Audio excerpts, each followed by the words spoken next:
Hello everyone and welcome back to Soundspace. And if you're new here, well then welcome for the very first time. I encourage you to go listen to our other episodes. Today we have with us Rachel Warkentin. Rachel is a singer-songwriter from White Rock, BC, who currently lives in Montreal, Quebec. From a very young age, she began playing music and singing. Further on, she studied voice and piano at the Royal Conservatory of Music, growing her skill set through her teachings from vocal coach Debra DeVaughn. She made an appearance in the 200th episode of Supernatural, which featured a choral cover of On Wayward Son by Kansas in 2014, as well as the Amazon Prime series The Man in the High Castle. From there, she began a Bachelor of Music from Carleton University, where she evolved her vocal and songwriting skills under award-winning composer and singer Giselle Mins and jazz vocalist Roxanne Goodman. Rachel was a finalist in the 2019 Music Ottawa Singer-Songwriter competition and appeared on 2 seasons of Music Volume on Your TV in Smiths Falls. In the fall of 2020, she independently released 4 singles: Try It Out, Misconception, Dear Mum, and Breathe. These were produced by Soundspace co-host Quddus Gordon, featured a host of musicians from Carleton Music Program, and was mastered by Grammy-nominated engineer Philip Shaw Bova. More recently, Rachel worked with the guidance of a jazz saxophonist and program director for the Ottawa International Jazz Festival, Petr Cancura, on a project that was released in the fall of 2022. She also released a new single in 2022 entitled Warmer Light. As of 2023, her cover of On Wayward Son has accumulated nearly 7 million listens on Spotify, where she has over 30,000 monthly listeners. Please welcome Rachel Warkentin. Rachel, welcome to the podcast. How are you feeling? Thanks, I'm feeling good. Thanks for having me. Yes, very glad to have you on. We're also joined, of course, with the full Soundspace crew on this episode. Very exciting for this interview. We have Anthony. How are you? I'm doing well, man. Thanks. Thank you as well. And Q, what are you doing on an interview? This is your first one so far. I'm so excited to have you on, man. I'm on both shows. Look at that. Look at that. It's the same show, man. It's just the 2 different episode That's formats. Right. Today I'm a guest and a host at the same time, so I'll be asking myself questions and answering them. It's going to be very confusing for the listeners, but that's going to be great. Does that make you a ghost? A guest / host? Oh my goodness. Oh. Are you a rapper person? So, Rachel, I'm Anyways, super excited to begin this interview with you. Obviously, you've done a lot of music over the years. There's a lot of things to get to. I think we're just going to start really from the beginning, the intro. What has been your earliest significant musical memory that stuck with you? Was it lessons you went to or a concert? What was that for you? I feel like, so growing up, I had this kind of tinker-tonk Casio piano. And it was one of those ones where when you punch in the numbers, it plays do you know what I'm talking about? I had the exact same one, yeah. So. And it plays a piano version of a popular song. That's right.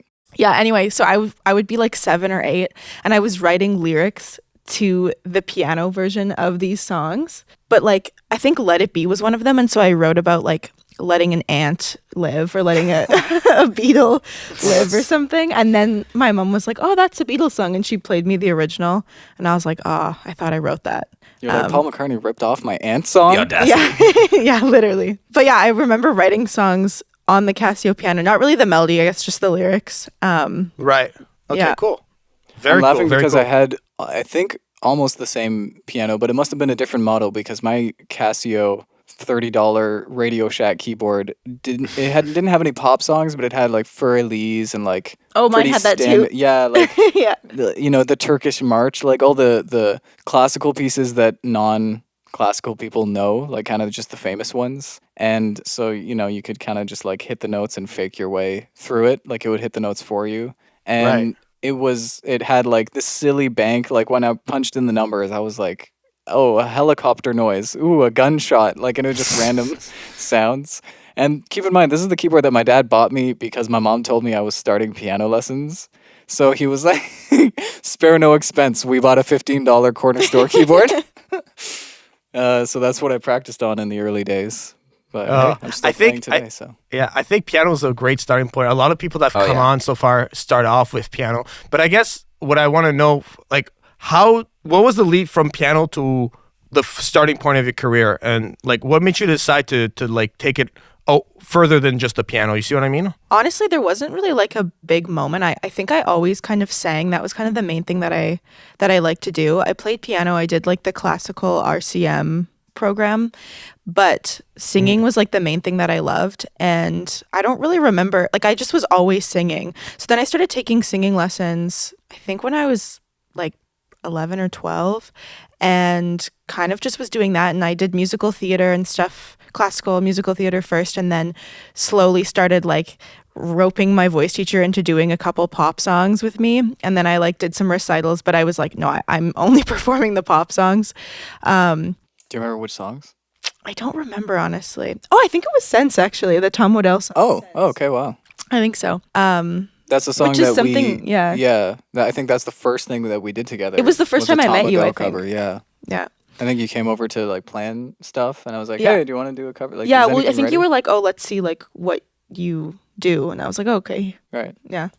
But then I guess like the moment that I decided I was going to pursue it, I was really obsessed with Tom Waddell when I was younger. And after graduating high school, I went to a Tom Waddell concert in New York, and I was supposed to go to school in Vancouver for like sciences or something.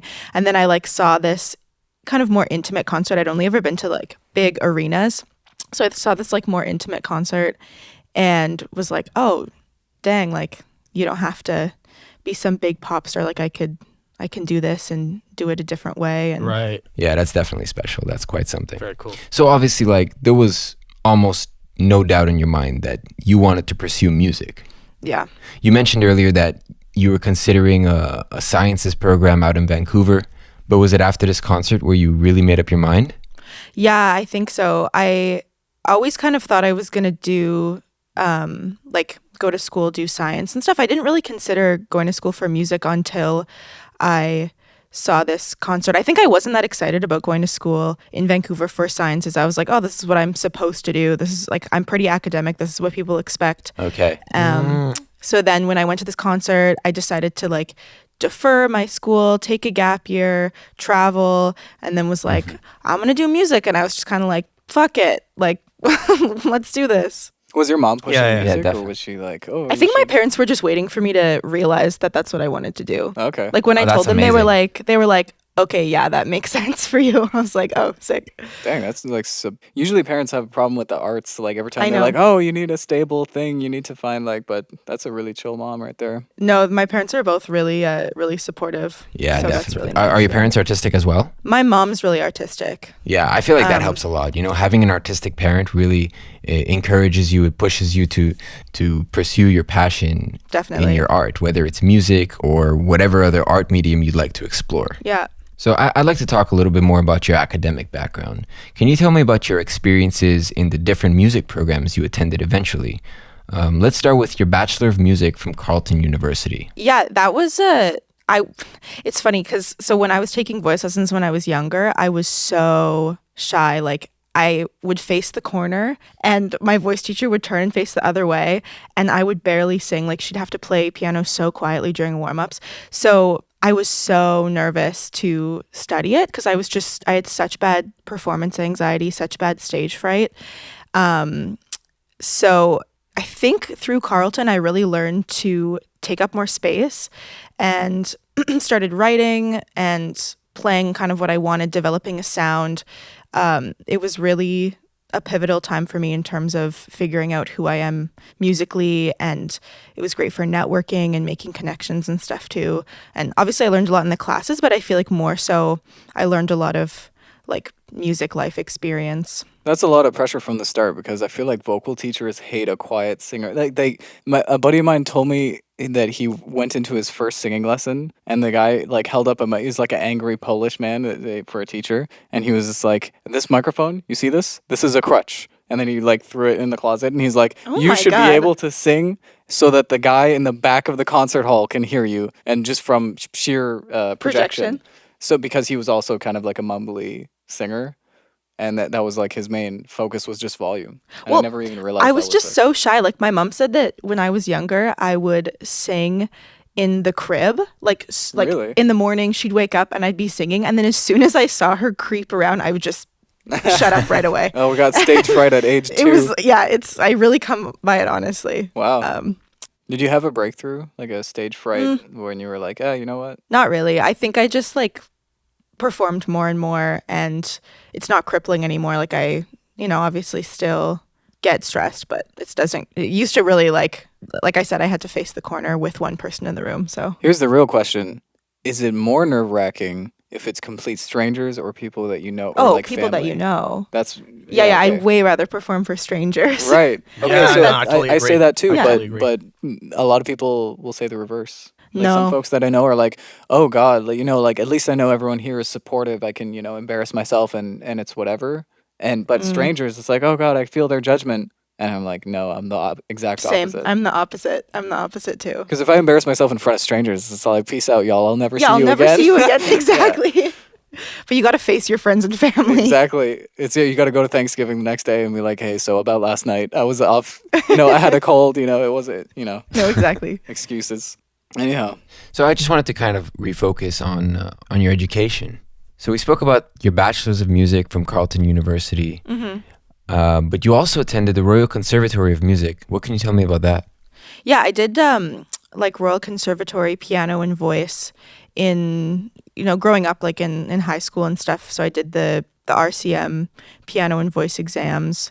And it was really great experience. I learned a lot about discipline and like technique and stuff. I feel like it wasn't necessarily the aspect of music that I was the most passionate about, like the classical kind of stuff. I think my favorite part was like the popular selection that you got for the exams, but it was really good, like a really good foundation to have, I think, for the most part.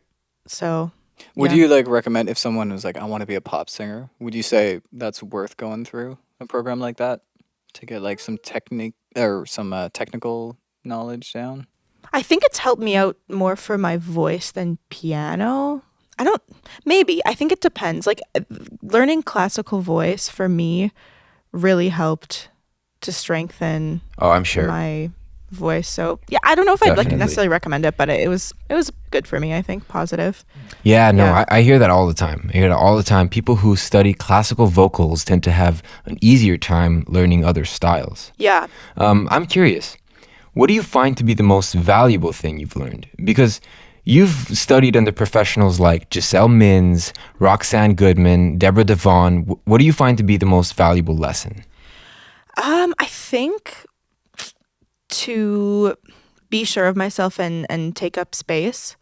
Each person kind of taught me, like Giselle was my songwriting teacher for the first few years of the bachelor's degree at Carleton, and then I switched to Roxanne after, and she was more vocals and confidence and performance, and then Debra was like my childhood voice teacher, and they all taught me like very different things because I was in very different places in terms of like confidence and obviously vocals and stuff too, but definitely just to take up space, trust myself, and not take it too seriously. I think like just go for it. Yeah, for sure.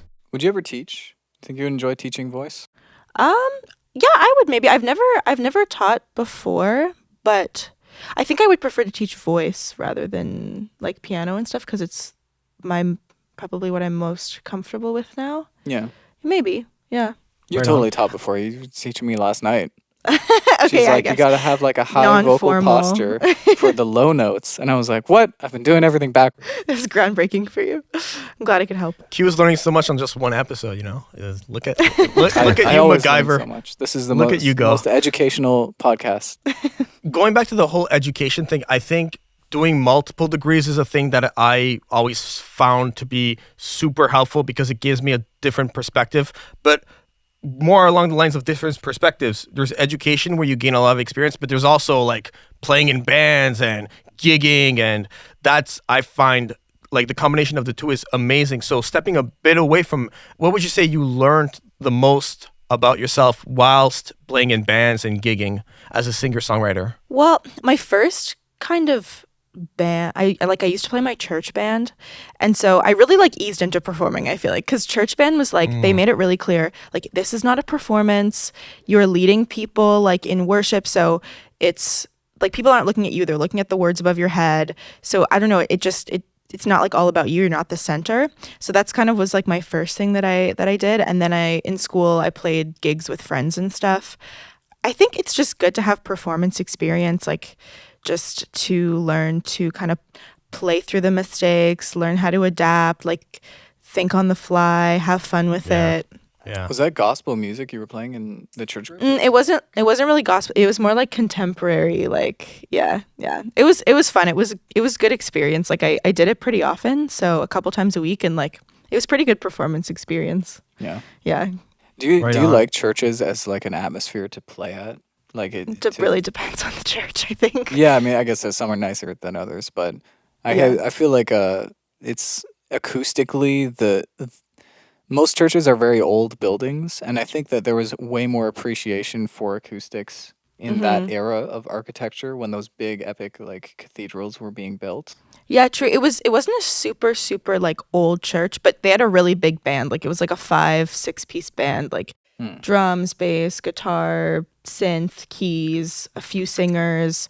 So it was really fun, and like the people that ran it were pretty like really good musicians, and a lot of it, like most of it was volunteer in terms of the band members, and they were all really strong musicians. So it was definitely fun performance. You guys had a synth in there. Yeah. Wow. It was I was so that's like kind of a more modern sound than I was picturing. oh yeah, we rocked out. Oh, okay. Dang.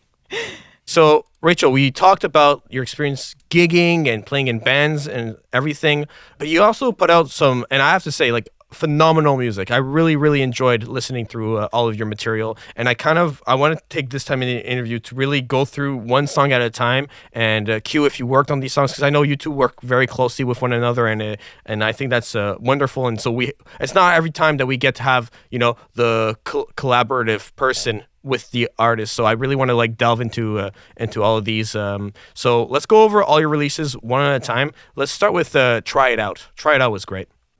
Thank you. Yeah, that was well, I don't know. Do you have any Starting out with my specific- fave.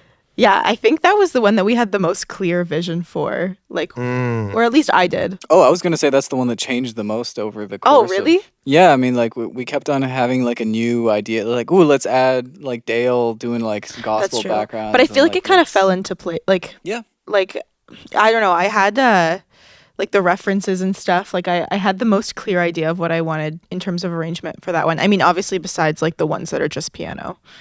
What was the reference for that one? I think it was like some Southern soul. Oh wait, it was Ravi Shankar's daughter. What's her name? Oh, it was Midnight. Was it Midnight in Harlem? Oh, it was Tedeschi. Yeah. I Yeah. think Do you so. guys know Tedeschi Trucks Band? I do not. Yeah. We were kind of going for like a little bit of neo soul and a little bit of gospel-y, slow triplet balladry. And yeah, I think that one is the one that went the smoothest in terms of like there weren't the other ones, like everything had kind of like, oh, there's a roadblock here, an obstacle, something that we didn't think of, or oh, this wasn't working. But that one, it was like very Yeah. I just liked it more and more the more we added to it. Like it was Right. that was a satisfying one. Yeah. As opposed to Misconception, which like for some reason Oh, man. we could not figure out a drum groove that was appropriate. And I think I was just overthinking the problem. Like we had a couple drummers that established like here's how the feel should be, and I allowed that to sort of like I just kind of accepted that, and then I was certain that something wasn't quite right about it, but I couldn't describe what. And it wasn't until we added Steve into the mix where he's like, "Oh, it should be like a shuffle, like this double timey." Yeah. And I was like, "Oh, that's the missing bit." Like I immediately was like, "That's." Yeah, we really struggled with Misconception. Like I brought all of these songs to Quddus, just like piano and voice. And Misconception, it ended up being good. Like I think I gave you some Amy Winehouse kind of Yeah. vibes. I don't remember which song specifically, but it was definitely Amy. Yeah. But we had to rework it so many times. But then in the end, after Steve, we were like, aha! Yeah. Like we had that. Yeah, it came together. Yeah.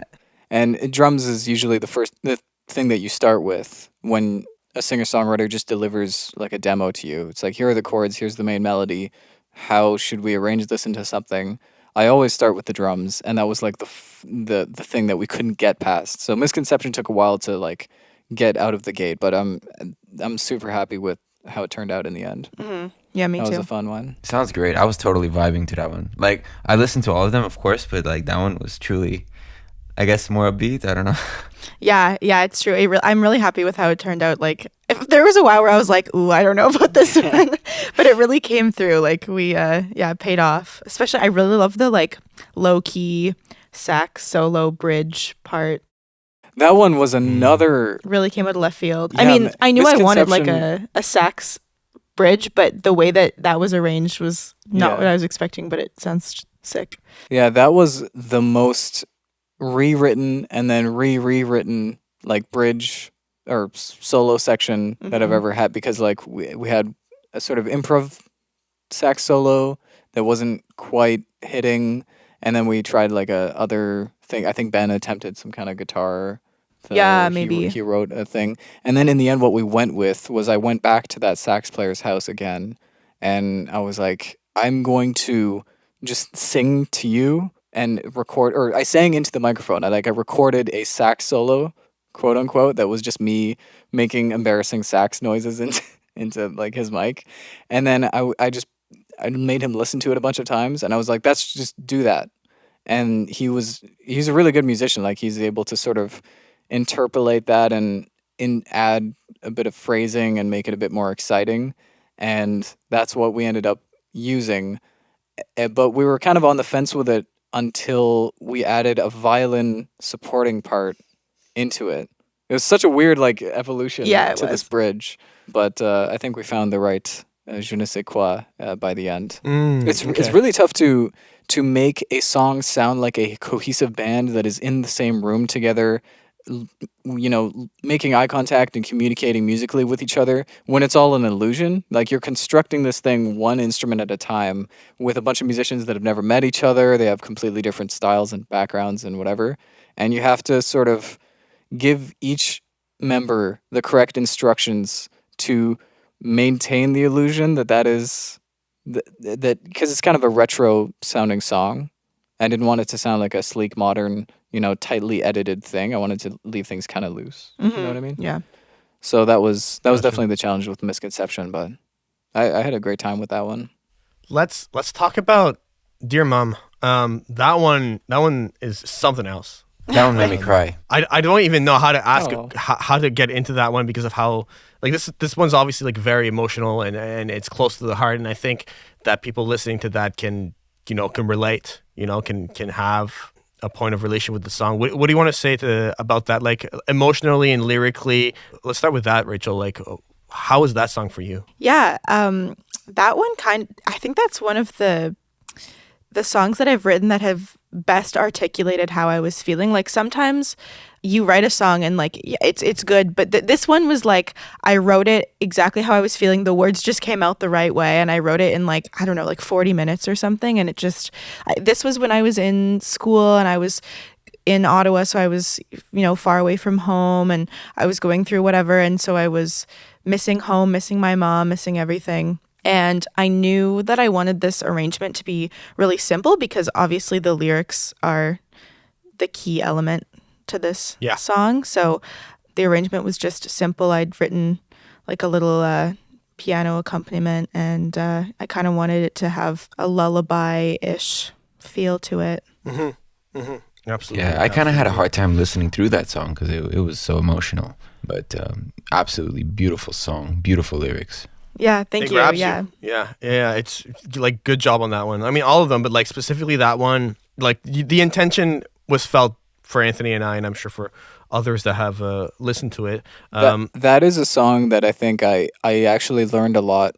Obviously, it's just piano and singing. It's not the most involved, elaborate arrangement. So my job as a producer was essentially just put a microphone in front and go. Like I didn't change much, but when we were discussing the structure, I think the song is like 4.5 minutes long or so. It's pretty long, yeah. And like something that they covered in when I was studying production at Algonquin, they were like, pay a lot of attention to the song length. Like, is it going somewhere? Is it growing? If not, the ear will become sort of fatigued. And they were like talking about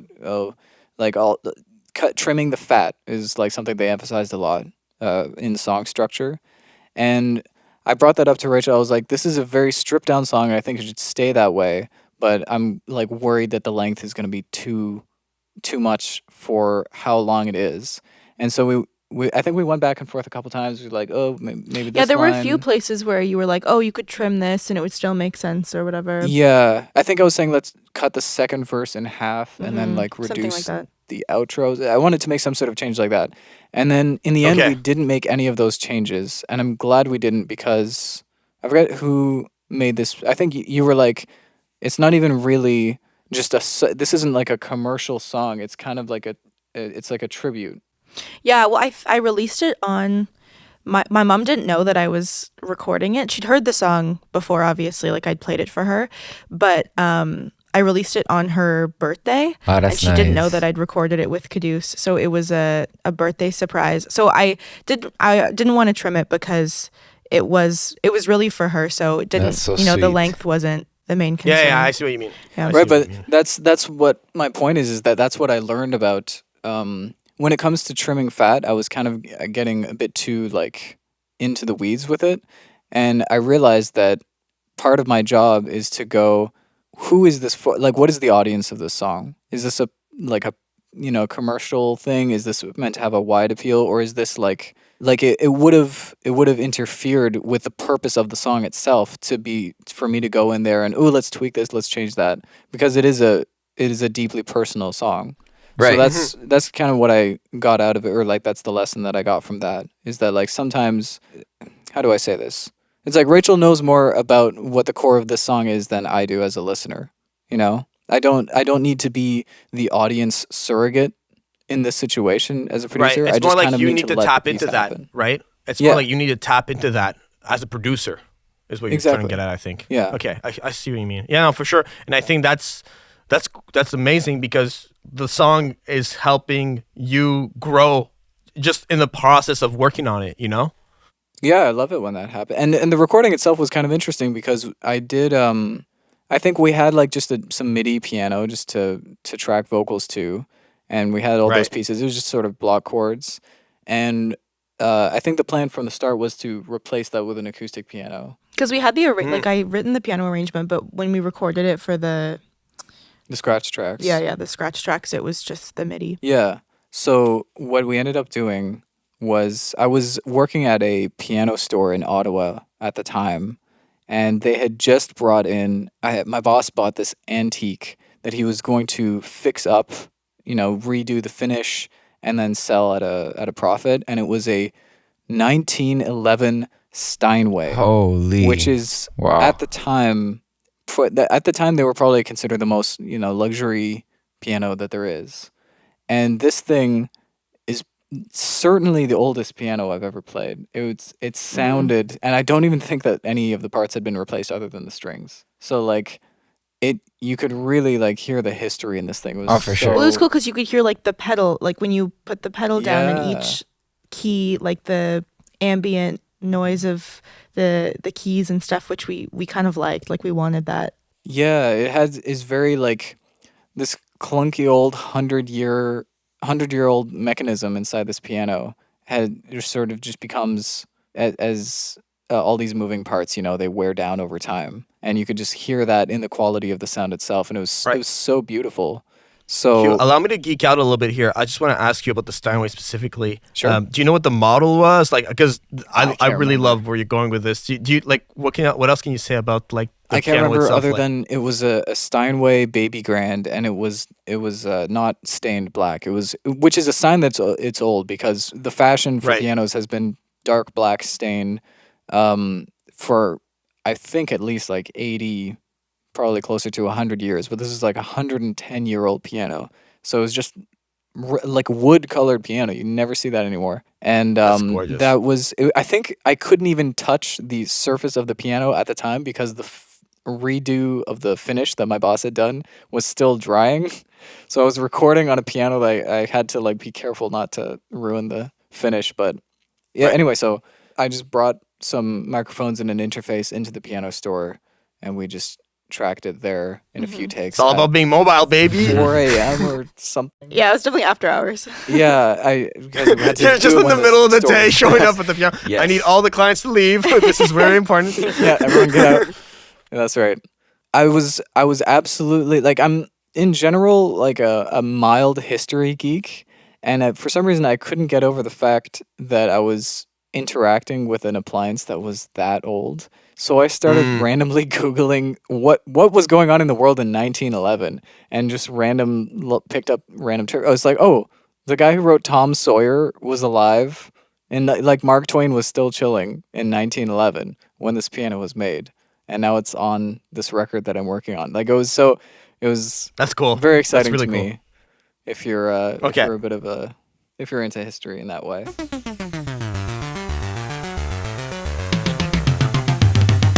Soundspace is proudly sponsored by Laser Audio Technologies. Use code SOUNDSPACE for 30% off any purchase. Transform your sound with Glow, a mass granulator, or with the modern degradation of codec by visiting laser.io today.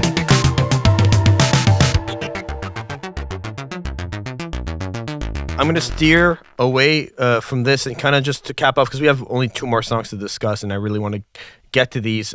We have Breathe, obviously, and then we have Warmer Light. Do you kind of just want to go over those 2? Because I know Warmer Light is a more recent one. It came out last year. So let's cap off with Breathe, and then we can I'll let you get into Warmer Light when you feel like you've said what you had to say about Breathe. Yeah. Do you have anything specific to say about Breathe, Quddus? I don't have much to say about Breathe. I remember having a lot of fun with the string arrangement, because that was a chance that, like, I had contacted Ottawa U, the director of their music program, and I think I just emailed him saying, "Do you know of like any really solid cellists that are actively like session players, and who's a really good one?" Like I just asked for a recommendation, and he pointed me to this guy Patrick, and I just thought because it's pretty expensive to get, it's a fairly in-demand instrument, and he's a successful session player, so he could really command a high price. So I was like, okay, I'll bring him in for this time. And I had, I think, at least 3 projects at the time going that could use cello on them.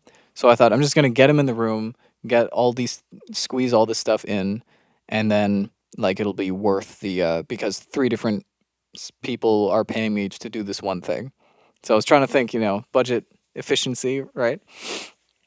And that was the first time that I ever had like a pro cellist in my hands that I could just be, what if we did this? What if we did that? And then I sort of let him go off-roading a bit and tried a bunch of layers. And I was pretty astonished at his ability to, like, he's so used to playing with an ensemble that he can go, okay, like he was naming parts. It's like, this will be the like middle harmony. And then he remembers precisely what notes he's playing when he's adding like a lower part and constructing these chords, as building what is effectively like a chamber string quartet, but just by himself one at a time, and keeping each layer in his head as he's adding the next one. It was really impressive, and that's the main memory I have of doing Breathe.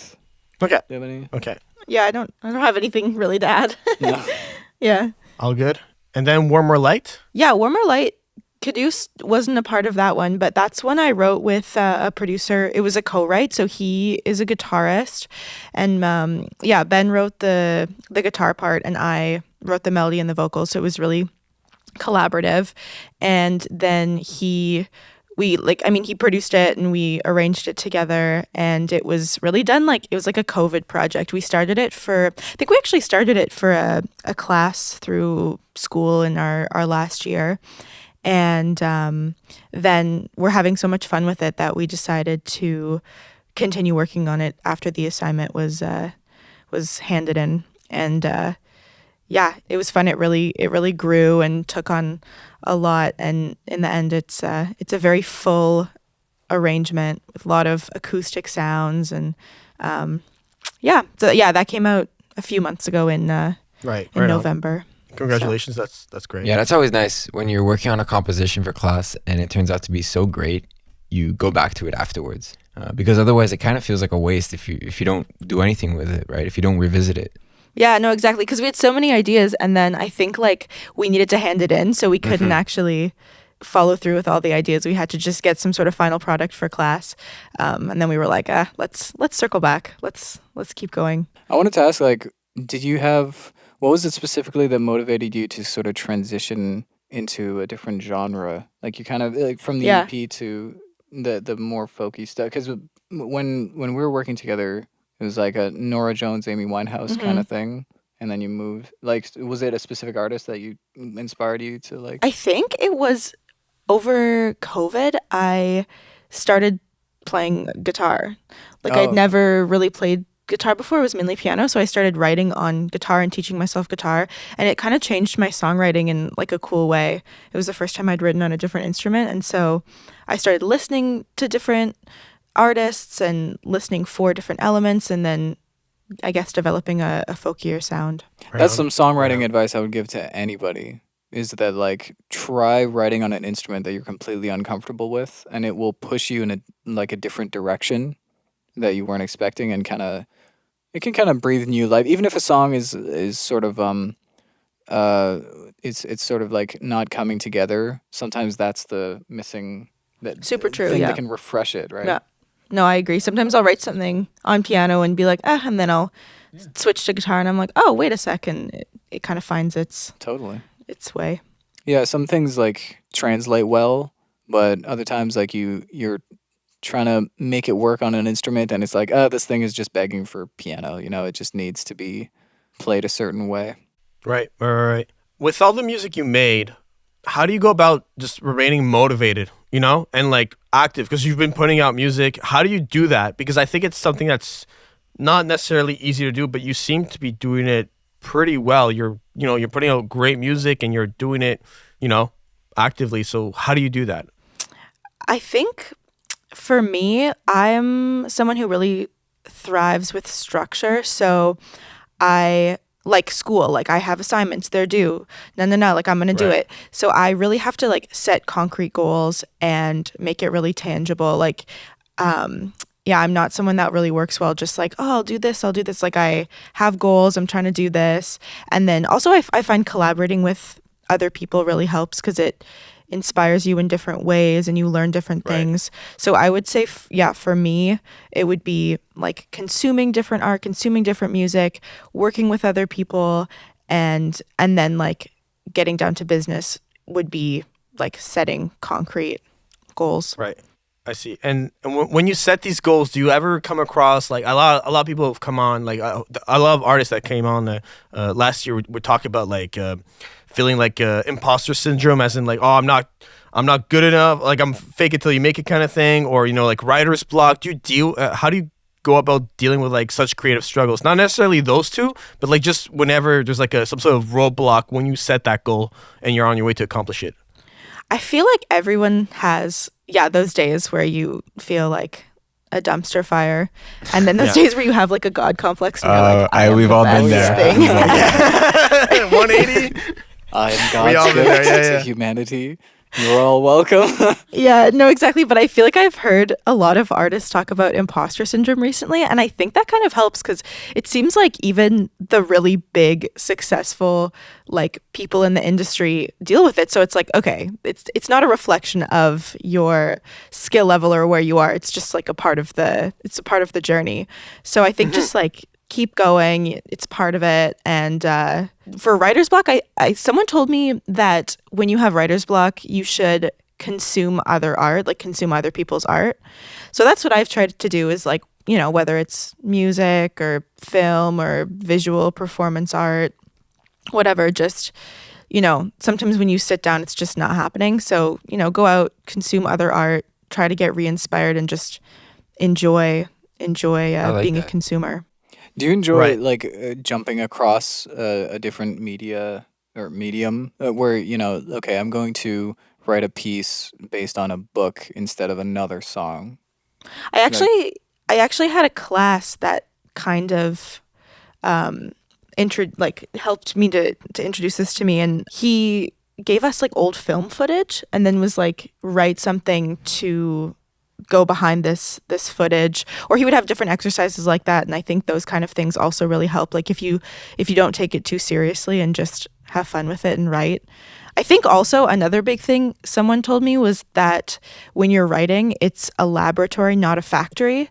So you shouldn't try to edit too early. Just kind of let it come out. If you're not happy with it, don't keep rewriting. Just keep going, and then you can always circle back and edit it later. But if you become too critical too early on, then you really end up hitting a roadblock. So just try to not judge yourself in the I kinda like creation that. process. It's a laboratory, not a factory. Yeah. It's a solid metaphor. Yeah. Right? I That's know. really I was like, oh, yeah, true. I cannot believe that that's an actual class, like that they explicitly, like, that's centered around the idea that music inspiration can come from a place other than other music, because that's like Yeah, I that's mean, something this, that I've thought this about doing a lot. what was the name of the class? It was with Petr Cancura.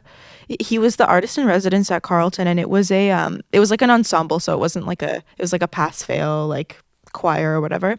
But yeah, he just had a lot of collaborative exercises where he would give us like a tune and then pair us off into groups. But it was also over COVID, so it was over Zoom, which was cool actually, because we had a lot of concrete recordings that came out of the class because it was all online.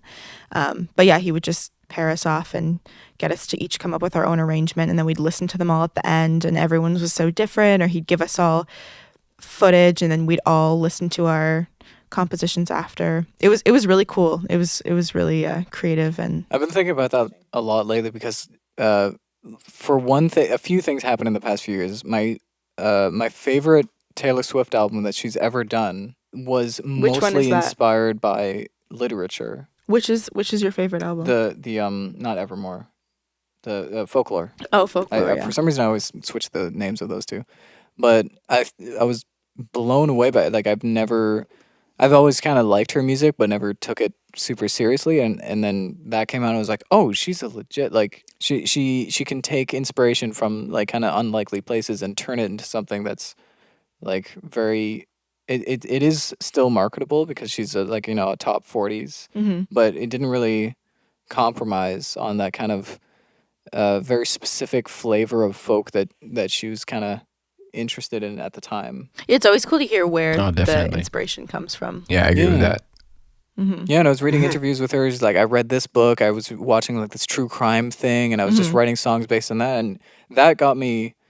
That was giving me ideas of like how I would apply that in my own thing, in my own artistry. And this is gonna sound very strange, but I went through a very long phase when I was into silent movies, and I always thought about scoring one because so many of those movies are so old that they just exist in the public domain now. And it's like I don't know if you guys have ever seen that 20s, I think 1928 is a Frankenstein movie. Yeah, And of course. It's one of those movies that no one has watched and sat through, but everyone knows the imagery from it because it's just, in the culture, it's so ubiquitous that you just inevitably come across it. And there's so much visual stuff that I find potent or just sort of interesting that sticks with me. And I was thinking about it, like it's a silent movie. It's told very visually. I could just take the film and then remove the music because it's very old school, organ music. It doesn't have like a full score. And I just add one myself. And that's kind of the little side passion project that I've been thinking about getting into lately. That's cool. That's a good idea.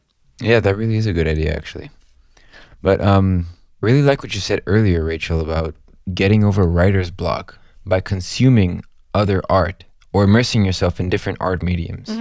I think that's fascinating because, people often forget how closely they are connected. It's funny actually. The advice my friend ran into Leaf Volbeck in the city at a sandwich shop, and she was having art or like a writer's block or whatever. So she asked him, "What's your advice?" And I think she told me that. So then she was like, he said to consume as much art as possible. So advice from Leaf Volbeck. As much as Yeah. possible. I feel like that's what I've been doing. I feel like that's the state There you go. I live You're in by good. default. That's all we've been doing since the pandemic, just consuming Netflix. True. Yeah. It's like watching this reality TV show counts as That art. counts. Right? I very much like the idea of like the people. I think Anthony, you and I in the other episode we were talking about musical quoting, and not literally taking a quote, but like grabbing a little piece of something and recontextualizing it in a new thing. That Yeah. is Yes. another writer's block technique that I've kind of found pretty helpful. I agree. I mean, we're talking about Bob Dylan specifically, I think, where he kind of like grabs a line from this and takes a line from that, and he takes a melody from most of the melodies. I think he's always been just using sort of old folk melodies that have just existed forever, and he kind of just takes them, makes it his own in his own twangy way. Yeah. You ever do that? Um, Like, I'm gonna steal this tiny idea from this thing, and then just let that blossom into a new. yeah, I think definitely. Well, yeah, like you'll take maybe chords, rearrange them, or there's lots of little tricks that I learned in school if you're having trouble starting, just to, take something and rearrange it and kind of go with that. Nice. Yeah. That's pretty cool.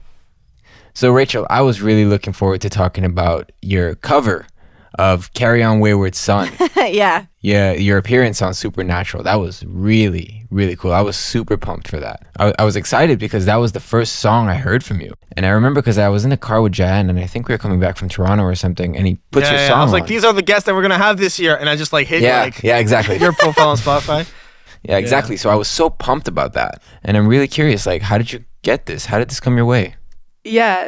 So, like, growing up in White Rock near Vancouver, like, there's obviously a really booming film and television scene there. So back home, I have like an acting agent, and I did some acting for film and television in high school and wow. auditions and stuff. So it was through that, and it was like an acting part. And then my agent knows that I am a musician and I sing. So for this specific audition, I had to prepare a couple songs, also prepare script, and it just happened to be like a musical part. So it was really fun. It was like 5 days on set, and Supernatural is like a pretty big show with a sizable fan base. So it was a really cool project to be a part of, and it was their 200th episode. I don't know how many. I know it ended recently. I'm not sure how many seasons they got up to, but I don't know, like 10 plus seasons. And so for their 200th, they wanted it to be this musical episode. So the concept was like these high school girls were putting on a musical, and so I was one of the girls in high school. So yeah, got to sing. It was That's cool. huge. That must have been super exciting. Have Yeah. you guys seen the video, or did you just hear it on like Spotify? Just on Spotify. Oh man, you got to watch the video. I think Rachel tried to scrub it from the internet because of the haircut she had at the time, but No, that you was should a definitely- wig. Oh, it was? Yeah. Oh my god, I didn't even know that. No, Okay. that's not my hair. I have a bad eye. It was I was supposed to be playing, it doesn't matter, but basically like the musical that the girls were putting on was based on the two main characters' lives, because there's all this like meta stuff in the show. And so I was playing the mom, and so she's like blonde with a nightgown, so I had like a blonde wig, and yeah. Okay, Yeah. cool. That makes a lot of sense. Nice. And in 2019, you were part of the Music Ottawa. What was the process like for that? And I would like to know, what did you learn from it? Yeah, Music Ottawa, there were 2 rounds. So the first round was at Carleton, and then the second round Right. was like the Music Ottawa round. And it was really cool because I was able to play these songs that I'd mainly played before just by myself, and work them with a band, come up with an arrangement, play them for a panel of like judges, adjudicators, or professors. And yeah, it was really fun to arrange them and play and have everybody come. Nice. Right on. Do you do Right anything on. different performing for judges? Like, do you, if you know, like, I'm really being like, I'm not just entertaining a crowd, I'm being like critically examined. Do you like do anything like, oh, I really have to bring it, or I have to? I feel like there's a bit more pressure to be like perfect. Yeah. And also it feels a bit more like playing for your family, because really you're like trying to impress these 3 or 4 people. So instead of, I don't know, for me it's more comfortable, like we said, to play for strangers. So playing for specifically 4 people is a little more intimidating, but yeah, it was fun. It was good. Yeah, a panel Okay. of judges is like the scariest. Like, I can't even watch those singing competitions. I know they're like the most popular shows Yeah. ever, but it's either like a heartwarming, everyone starts crying because it's a shocker, like a surprise talent, or like the worst secondhand embarrassment. Oh And yeah, that I can't do the secondhand embarrassment. yeah, I don't know. I just don't like watching it. And somehow because worse. I've embarrassed myself on stage before, so it's not just ha ha ha, bad singer gets laughed at. It's like, oh no, I'm mentally putting myself in their position right now, and it hurts. I don't like. Yeah, definitely. It's quite nerve-wracking. But I'm sure you're quite grateful for the techniques you've learned for overcoming stage fright. Yeah, You know? definitely. It was You were well prepared. yeah, definitely. I would like to know a little more about what was your experience like on music volume on your TV? What was that like? Yeah, so the Your TV it's like this Smith based in Smith Falls and through Rogers TV. So they mainly feature like duos or acoustic acts, like not so much big bands. So it was fun. You do like a half an hour set of original material, and it's streamed. So you play, and then there's no audience. So you're just like, oh, thanks, and then next. That's somehow better. Yeah, honestly. Or But worse? I don't know. I think it's No worse reaction? to be honest, because Yeah, you don't know. you're like, What's was your that better? good? Was that bad? Like, what had that? Yeah. I don't even remember. Did I play it? Like, Yeah, it's actually probably worse. but it was fun. It was good. I did it a couple times, and it was it was fun. It was fun to play by myself, work these songs, and play a full set of original material. Yeah, for sure. For sure. Definitely. Let's go more towards everything at studio, because that's something I really want to get into. We obviously talked about you performing in studio or on stage. I wanted to know what would you say is the main differences between those two types of performances, whether it be on a stage or in a recording session for your next song that you're working on? Well, in a recording booth, I feel like it's a lot of the same thing over again, trying to get the take that you're going to go with. And then performance is a bit more organic, just, letting it go. I feel like I'm probably more comfortable in my bedroom, so neither. Okay. But yeah, they're very different. I feel like, because the performance aspect requires a lot of quick thinking and nonverbal communication between musicians and connecting with the audience, and then in the studio it's a lot more technical. They're different, and I think they both can be fun. Right. Yeah, for sure. And we've all been in live situations before. And as you know, there's always at least one thing that goes wrong. Yeah. And so it's all about troubleshooting and, like you said, communication. Mm-hmm. I find like the amount of detail that you pick up from a vocal performance listening to, a studio recorded piece versus live, you can get away with so many more mistakes. You can, really like just sort of pass over it. No one will even retain that. But like you're shooting for perfection in the studio. Mm-hmm. It's a very different thing. And like It's more surgical. yeah, that's true. Ooh, And it's I more like that. Surgical. Yeah. It's more patience testing than it is this is my one chance to nail it, sort of like on stage. Yeah, because you have you're like just sort of infinity singing the mistakes same that you thing can over and over. make. Yeah, I exactly. see And what you can mean. try all these different, vocal styles, Yeah. or, Very fair, yeah. Mm-hmm. I've sure. heard actors say, well, I mean, this is you, but like I've heard acting / music people, like folks who do both, make the comparison of like theater acting. You have to exaggerate every single facial expression and emotion because the crowd's like a mile away, and for that to come through, you need to overact, I guess. So whenever you see like a theater actor, they just get dropped into a movie. They seem like so much more like larger than life, and it's like, why is this guy overacting? When movie actors, they're like, oh, did you see the way his eyes subtly Yeah, twitched, it's and that about the implies the subtleties. inner conflict, and like that's stuff that just does not translate to a live with a crowd setting. And I think you could say all this same exact stuff about singing. Yeah. It's like, Right. would you agree? Right. I see where you're coming from.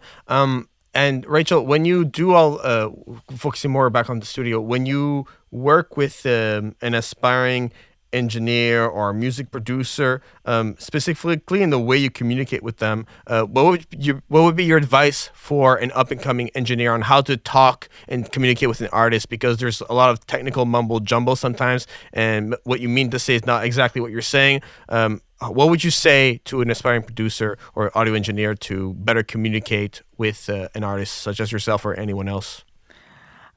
Maybe you have more to say about this than me, but I can start. Obviously communication is super, super key. I think also staying open. Like there were some times where maybe you had an idea that I wasn't convinced of or like wasn't really sure what the vision was. And maybe we didn't end up going with it, but maybe it's going to inspire another idea. So I think staying, obviously trusting your gut, but staying open to maybe things that you didn't think of before. And yeah, I guess like super clear communication, examples, like putting in the detailed work at the beginning so that you are on the same page as much as possible. Right. Yeah, totally. I see where you're coming from. Yeah, she just nailed it in terms of like the most important thing being like just be open to a new like a suggestion or a change because it's tempting to not be because I understand the impulse my of like baby. this is my creation, Yeah. like how dare you, like I totally Right. get when artists get defensive of like how don't like tinker with my thing, my work, but Yeah, for I sure. find like the advice that they give people in improv that like you got to yes and stuff. That's I kind of translates to studio work because you're trying to get some momentum going, like you're trying to establish a bit of creative like you're jumping from one idea to the next with a bit of with like enthusiasm. You don't want to like force yourself through the process, and even if you're not fully sure where someone's coming from, if you just yes and that shit, you can eventually land in a place that you're happy with. Like if you That's push brilliant. through, and I think that's like the core of collaborating. Like, Do you think there's a point where there's too much of that and it's just you overexhaust it? Yeah, but I think that usually And it just becomes loses clear, focus. like the next day. Like when you sleep on it, you come back to the studio, or like, all right, what the fuck did we do last night? You play it, and you can immediately know if you go like, coming with back wow, with fresh we were ears. really onto something, or Definitely. this is like, let's Absolutely. just pull it back. Like that's why Yeah, definitely. every day that I start again, like working on a session, I usually do a save as, just because I'm like, I know that I might want to just return to this point if I go down, if I'm like barking up the wrong tree, as they say. Like this is just we should just change the direction. You don't have to like delete like all these things and like revert all these. Yeah, save snapshots. Yeah, like For sure. always just be able to return. It's like saving the what is it called? No, The true. checkpoint. And I feel like sometimes it's important to go down those rabbit holes, even if you don't end up using them, because then you're like, okay, well, that's not going to work. Like, that's not going to work. So then you can get to something that will work. Right. Totally. Yeah, and it's like hey, it was an experiment. We tried it. Now we know. Yeah. It We've could eliminated inspire that. a whole new thing. And then there you go. That's happened to me a couple Okay. times. Yeah. Yeah. Let's I think this question ties literally into what you're currently answering, so I'm going to ask it now. Sure. Outside of everything you've described, is there other points of advice or anything else audio engineering related that you want to highlight regarding when you work with Rachel and on her music and stuff like that? Pay close attention to like the strengths and weaknesses of who you're working with, because some people need absolutely zero input when it comes to like coaching a vocal or structuring a song, and some people need like a lot of, if they're like inexperienced with one thing, then like you really just have to fill the gaps in whoever the specific client is that's in front of you. You just have to fill in like those skill gaps. I feel like that's the most important call to make, because knowing when to back off and let someone do their thing is a tough call to make, because people have an ego and they're like, oh, I want to feel like I'm useful, but sometimes someone just knows more than you. Like I've worked with a million, like if I'm recording like an R&B song, like I was the other day, I really had to sort of work with it. I was singing lines through the talkback microphone to the vocals. Like, well, do this, do that, do this. And giving them very specific instructions. It's like, okay, now we're going to do this harmony. And I was kind of directing that aspect of the piece. But with Rachel, on the other hand, has been singing since she was in the crib, apparently. So, like, clearly, I do not need to weigh in on this aspect at all. Like, she knows what she's doing vocally. Right. And I can talk about other, like, the technical side of things, arrangement. That is where that's what I mean by fill in the gaps. Right. I would be, it would be out of line for me to start saying, oh, you should sing this better, you know, because I'm not an experienced vocalist enough to dictate that type of thing. So that'd be my, I think, most important advice is like, no, like just recognize when someone knows more than you, or when you know more than someone that you're working with. Perfect. Okay, and Rachel, my last question for you would be, we discussed the 5 songs that you've put out. What are you working on now?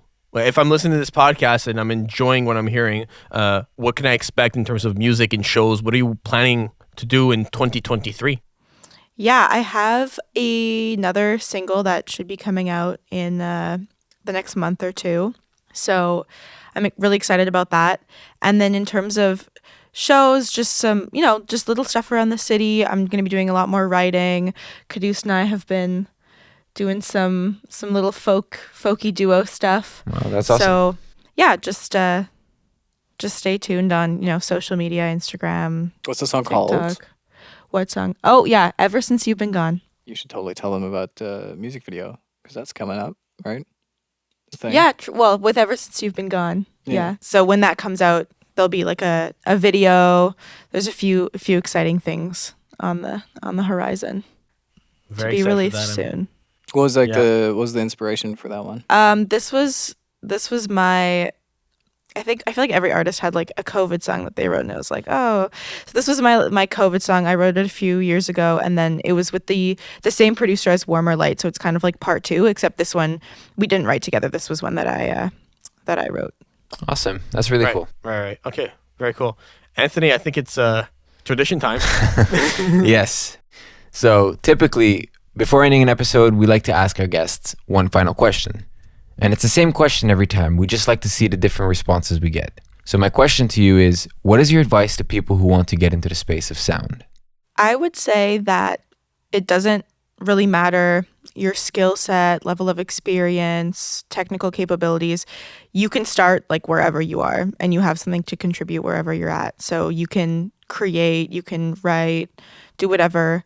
If you can just play a couple chords on piano, like you can make something out of that. So I'd say just like, don't be afraid. Don't judge yourself too harshly. Just let yourself have fun. Don't take it too seriously, and just go for it. Very nice. Very well said. Very nice. Yes. Rachel, where can people find you on social media? Where can they follow you? Obviously, everything will be linked in the description, but please go ahead and promote yourself. Yeah, so I'm on Apple Music, Spotify, Deezer, wherever you listen to music, Rachel Warkentin. And then Instagram, it's Rachel Red. And there's TikTok as well, and YouTube. Rachel Warkentin should come up, so... Perfect. Everything will be linked in the description. Please go follow her. Anthony, where can people find you? Yeah, well, I'm most active on Instagram, so you can find me at akachi.audio. So that's ACACI.audio. Perfect. And you can find me on my website, akachi-audio.com. By the way, I checked it out. Good job on the website. I wanted to say it in person, but I'm saying on recording. Great website. You're simping on my web. This is for real. And Q, where can people find you, man? I'm also most active on Instagram, so just Quddus Gordon 1 is my thing. Somebody beat me to it, but perfect. It's Dot okay. 1. It's all right, bro. There's it's only okay. one. I'm gonna find him. I'm gonna take him down. Steal that domain. There can only be one. It's like Highlander, that movie from the 80s. That's terrible. Exactly. The artwork for Soundspace is provided by GoPro Kyo. He's on social media at GoPro Kyo, at Church Art Portal on Instagram. For myself, I am at Jaian Music on social media, and jaianmusic.com is my website. We are sponsored by Laser Audio Technologies. They make awesome plugins. Laser.io. 30% off if you use code SoundSpace. And finally, the podcast is everywhere on social media. Go follow us at SoundSpace. Go follow us on any streaming platform. We're everywhere in your ears. Download us. Give us a 5-star review. All those good things. Thank you for all the love on the recent episodes. This year has been phenomenal so far. So for myself, Rachel, Quddus, and Anthony, this has been another episode of Soundspace. Bye, everyone. Cheers.